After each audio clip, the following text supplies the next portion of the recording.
Hello, and welcome to this virtual service of the Unitarian Universalist Fellowship of Waynesboro. I'm Laura Riggin. This year for me marks a decade of membership at UUFW, a liberal religious community that welcomes us all, no matter who we are or what we bring. In the words of Erica Hewitt, the Minister of Worship Arts at UUA, some of us are bringing our best selves to this space, and some of us are bringing our struggling selves, including pieces we might be ashamed of.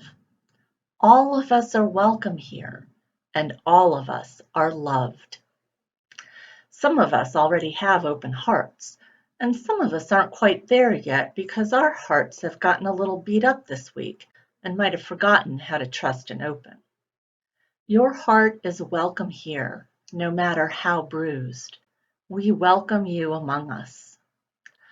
All of us are imperfect, but we're here to drop our defenses and trust what happens in worship is powerful and life-giving. Together, we affirm that this day and our sharing of this service together, in spirit if not in physical space, can make each of us braver, more compassionate, and wiser than when we woke up this morning. We welcome you here.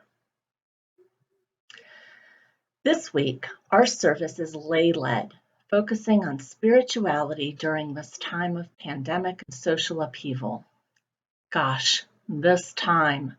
You don't need me to tell you about it.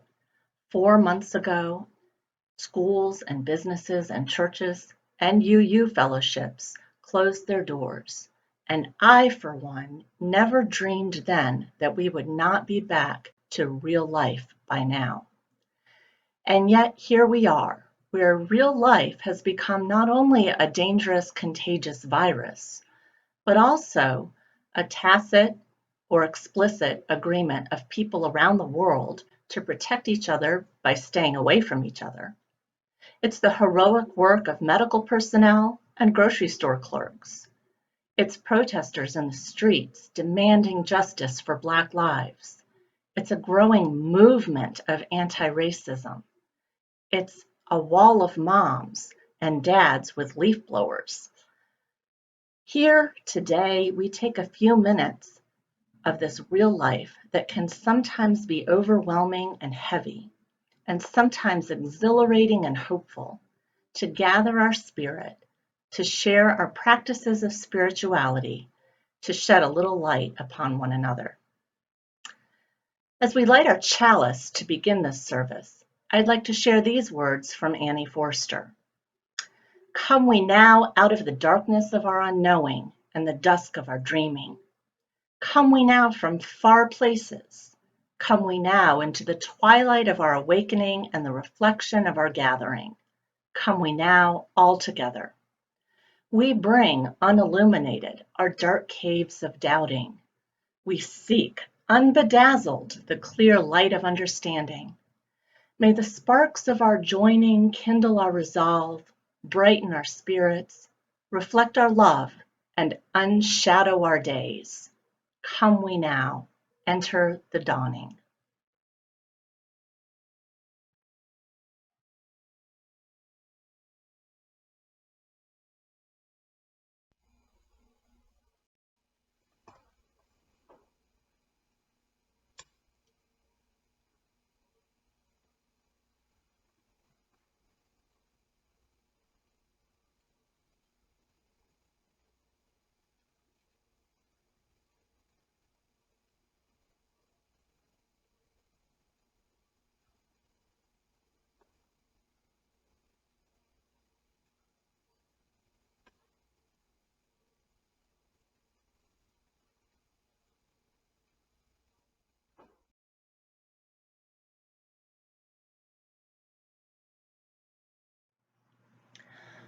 One of our spiritual practices here at the Unitarian Universalist Fellowship of Waynesboro is to share joys and concerns during the service. Today, in the absence of our minister, Reverend Paul Oakley, we are going to recognize all the joys and concerns that you have in your lives and hearts that are unspoken at this time in a small moment of silence.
Breathe out. Breathe in. Breathe out. When I breathe in, I breathe in peace. When I breathe out, I breathe out love. When I breathe in, I breathe in peace. When I breathe out, I breathe out love. When I breathe in, I breathe in peace. When I breathe out, I breathe out love. When I breathe in, I breathe in peace. When I breathe out, I breathe out love. When I breathe in, I breathe in peace. When I breathe out,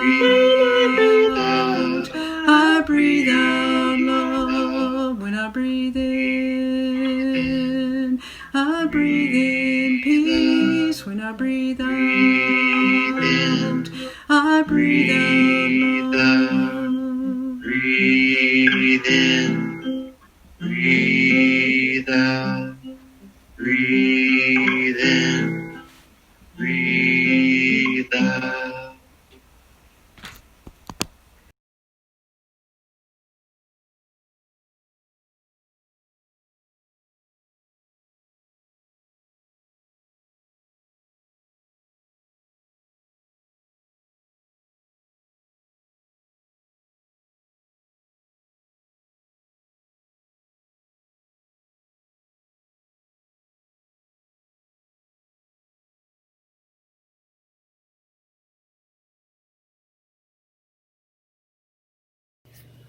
How might we make our way through this strange and scary time called COVID-19, resilient and pointed toward collective liberation?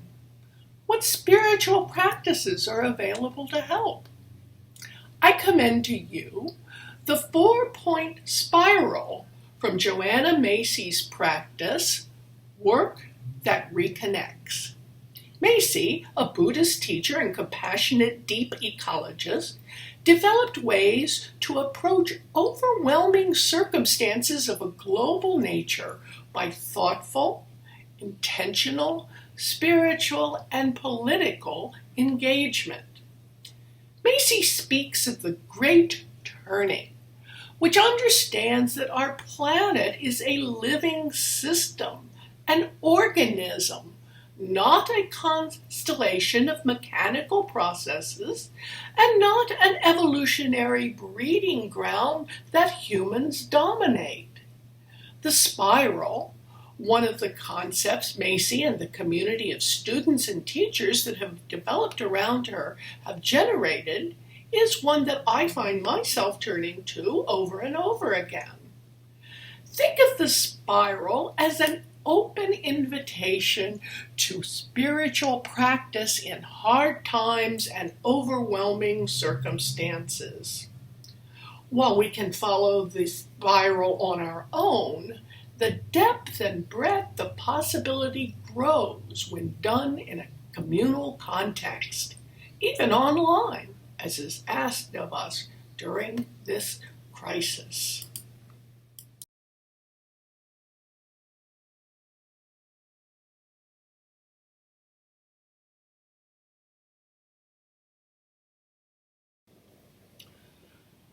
We can face more resiliently the dire circumstances of our times or of our personal life if we start by grounding ourselves in gratitude.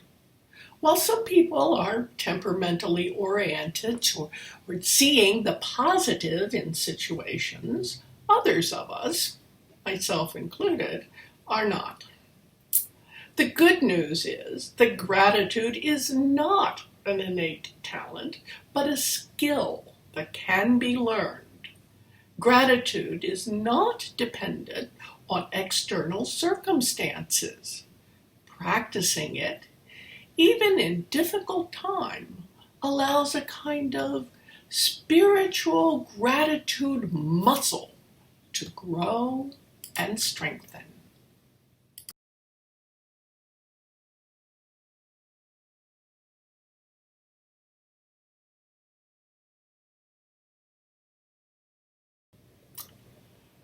If we were to stop at the first point at the spiral, feeling grateful might make us feel better, but not for long, and not as deeply as possible. As Macy's Work That Reconnects tells us, to be able to move and shift out of stuck places, both emotionally and intellectually, we must do the hard work of facing complex, difficult emotions. We must honor our pain by naming it, even feeling it. It is in doing so that we are part of creating liberation from it, dissipating the power of pain to contort our behaviors into ugly or harmful shapes. Many of us choose to numb out rather than approach the pain in our life. Substances, screens, snark, and snacking are numbing defenses against the dread, the grief, and the despair that this pandemic has amplified. Greed is another defense. So is arguing to avoid the tension of terror, as those of us who are sharing confined spaces with other people, even ones we love, know well. In this culture, we do a pain avoidance really, really well. The second part of the spiral does not come easy. Finding and creating both safe and brave space to be able to give shape and name our pain, especially when done in community, allows transformation to take place. We not only learn with our heads, we experience with ourselves that the pain we think is ours is really part of the greater pain that our existence touches. We can begin to see that we are not our pain. We are part of a great collective existence that holds pain, yes, and holds other possibilities.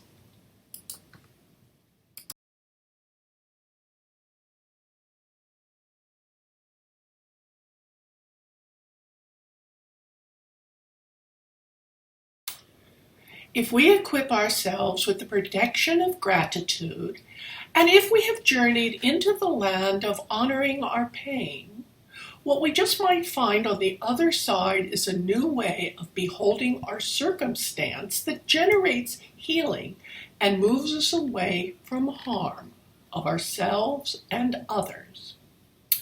Some of us find a strange yet human comfort in pain and certainty. That's okay. The third point on the spiral journey adds to the gifts those perspectives offer, opening to additional possibilities.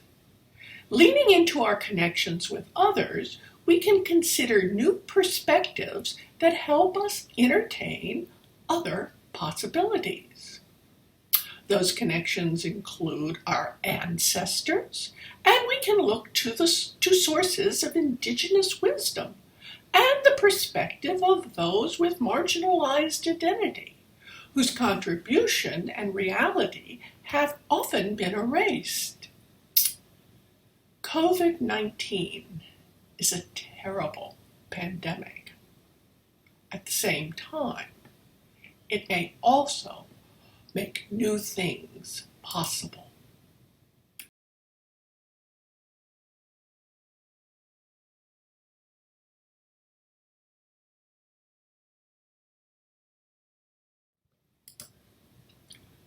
With the first 3 points of the spiral, we are cultivating resistance, building stamina, and growing emotional and spiritual intelligence. This fourth, but not final point on the spiral is where collective liberation takes shape. For this is where we take what we have integrated as individuals and as our groups practicing together and apply it to our lives, to our communities, and to society.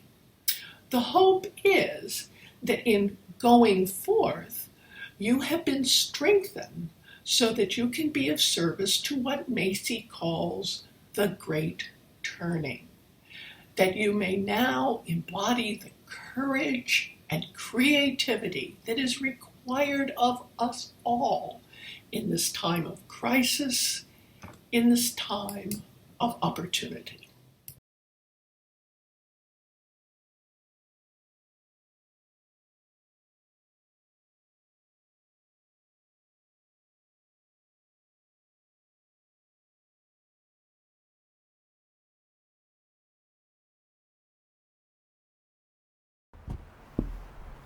The lark ascending.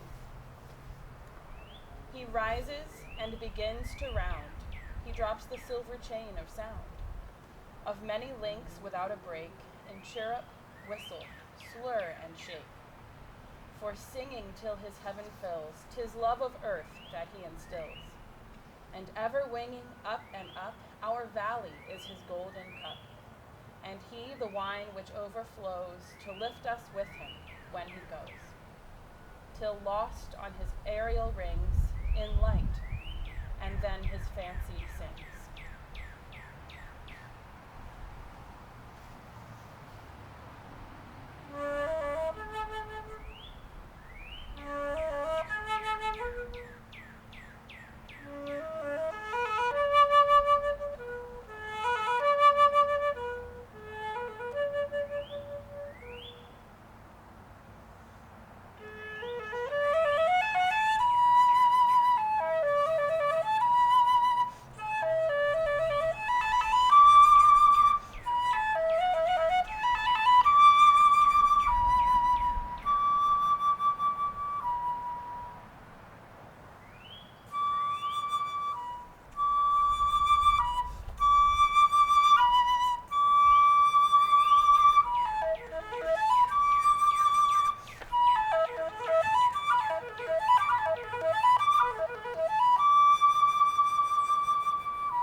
Tonight I am tired of turning shit into gold, of the threat of living in a body, of finding ways to entertain my children, of bright rectangles that hurt my eyes, of being suspicious of myself, of wondering if I came on too strong, of making calendar invites, of missing people, of never being enough, of stomach aches, my own and others, of anxiety, my own and others, of having an opinion, of judging and misjudging and rejudging, of going to bed and waking up, of wondering if my plants are getting too much light or not enough,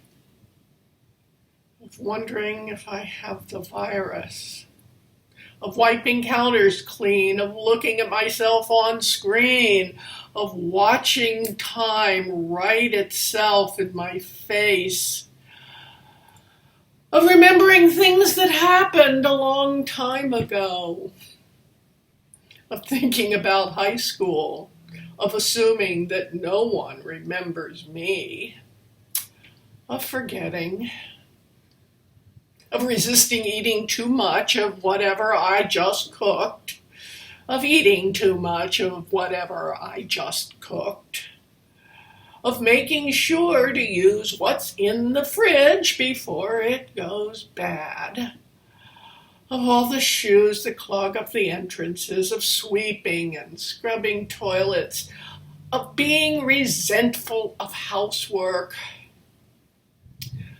of living in a dystopian future, of trying not to think about our psychopathic president, of wondering whether I'm enough, of wondering whether I'm too much, of being afraid to lose the ones I love, of being so far from most of them, of having to live with my decisions, longing for another child,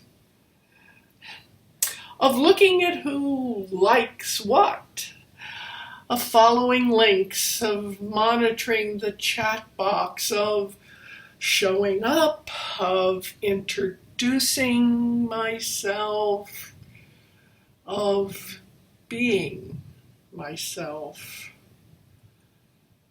of being.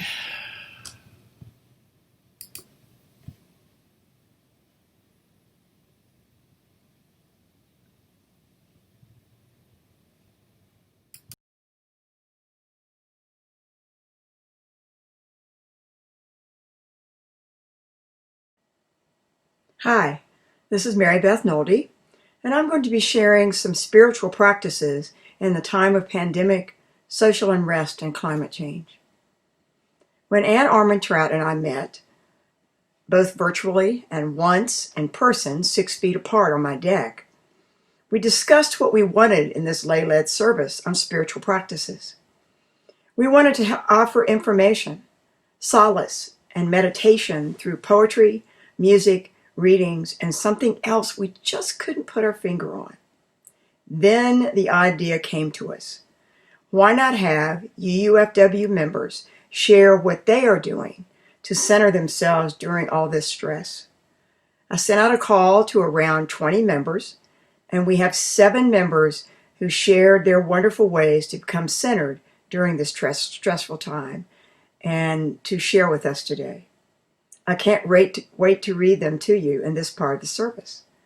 Perhaps from the offerings today, you will find a spiritual practice that will work for you. So first up is Sue and Pat Peason. They sent, every Saturday evening, weather permitting, we invite a few neighbors to have a little BYOE, bring your own everything gathering, in our front yard. We're able to socially distance, enjoy an adult beverage or two, a few nibbles, and share events of the week, even things that are frustrating and, of course, things that are fun. We were using the backyard, but we kept rolling down the hill. Thanks for that, Sue. For me, Julie Karen writes, being in nature is the best way to recenter. Our family has been going on some field trips to explore natural areas in our region.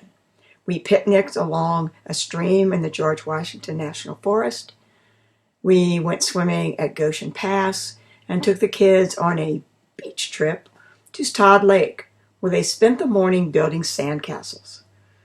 We've managed to get out at times when these places aren't crowded, so social distancing was not a challenge. Each trip has left us refreshed. Thanks for that, Julie. Because I didn't move to Roanoke, Heather Banks wrote, as I had planned, I've been moving all the stuff from 2 storage units back into my house. I've reorganized my many books and have begun reading through a rotation of topics, one after the other, or some simultaneously. For example, Maya Angelou's poetry. The topics are books by or about Blacks and or racism, poetry, history, meditation and spirituality, fiction, biography, and I'm giving them away as I finish to make the eventual move lighter. Thanks, Heather. Whoops, hold on, here we go. Renee writes, one thing that I am doing is spending about 90 minutes almost every weekday morning with my neighbor's 7-year-old daughter and her teenage caregiver. The families are being very careful during this time, while her dad is at work and her mom works from home. We sit in the carport at a safe distance, blocking off the space so that we can play with her Labrador and my collie. We set up a fan and a table and use art supplies. We sing, dance, talk, and have snacks. Both she and her caregiver are delightful, and we have a good time together. It's one of the highlights of my day. Thanks, Renee, for sharing. Sylvia Woodworth writes, I have rediscovered the joy of being outdoors more. I have planted flowers, vegetables, eaten more meals on the deck, and listened more intently to the birds. A solitary walk on the Waynesboro Greenway allowed me to watch a heron in the middle of the river. Further afield, a short camping trip with waterhole swimming in West Virginia with grandchildren was a real pick-me-up. But very special has been recent in-person conversations with some of you in the park or on our decks or backyards. Thanks for sharing that, Sylvia. Tom Engel writes, I have tried to get out and hike as often as possible. Hiking has been a beloved hobby since well before the pandemic, but maintaining it during the pandemic has been critical to my well-being. I have always found enjoying the natural beauty and solitude of wild places to be a spiritual experience.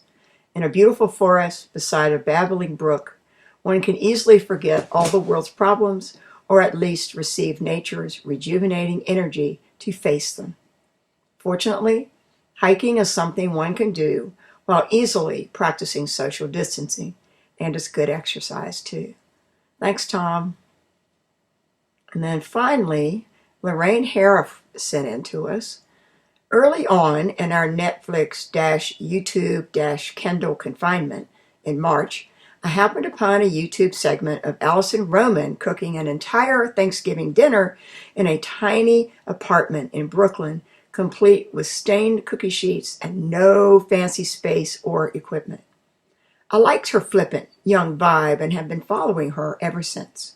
My family gave me both her cookbooks for my birthday, and I enjoyed reading her food advice served up in her cutesy, slightly sarcastic style. I've even actually tried some of her recipes. It's a pleasurable diversion, and I have never followed a celebrity before. It's an unexpected pleasure during an unexpected time. And as for me and my family, my daughter lived with us for a few months in the early parts of the pandemic. so she didn't have to stay in her tiny one-bedroom apartment in Richmond.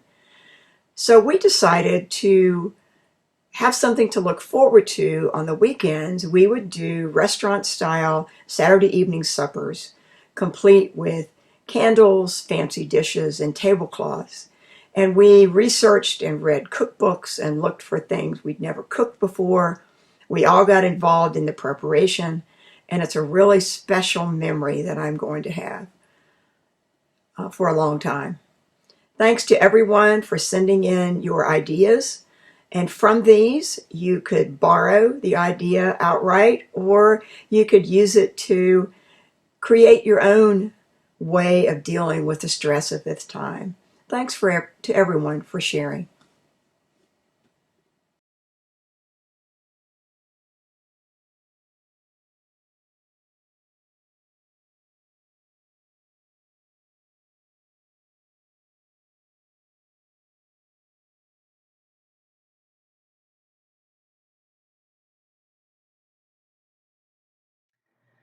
We close today with a poem written by our own Joseph Good.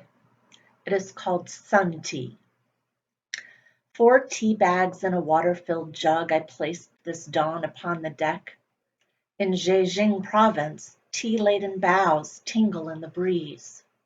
In the sea far south of Biloxi, water is lifting from the swells. Water-gray clouds cloak the Alleghenies and sweet rain flows from the faucet. Falcon-faced Ra rises, certainly, serpent-wound. The jug is warm and brown. All this must be cause for worship.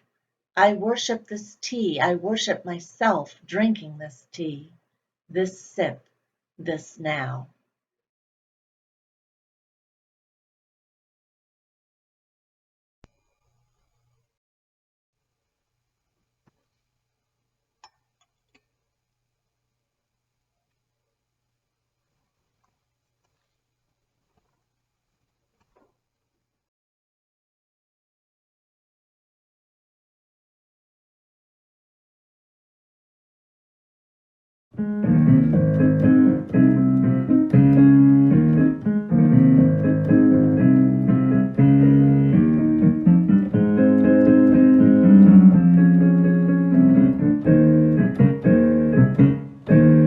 Now let us sing to the power of the faith within. Now let us sing to the power of the faith within. Lift up your voice. Lift up your voice. Be not afraid. Sing to the power of the faith within. Now let us sing to the power of the hope within. Now let us sing to the power of the hope within. Lift up your voice. Lift up your voice. Be not afraid. Sing to the power of the hope within. Now let us sing to the power of the love within. Now let us sing to the power of the love within. Lift up your voice. Lift up your voice. Be not afraid. Sing to the power of the love within. Now let us sing to the power of the joy within. Now let us sing to the power of the joy within. Lift up your voice. Lift up your voice. Be not afraid. Sing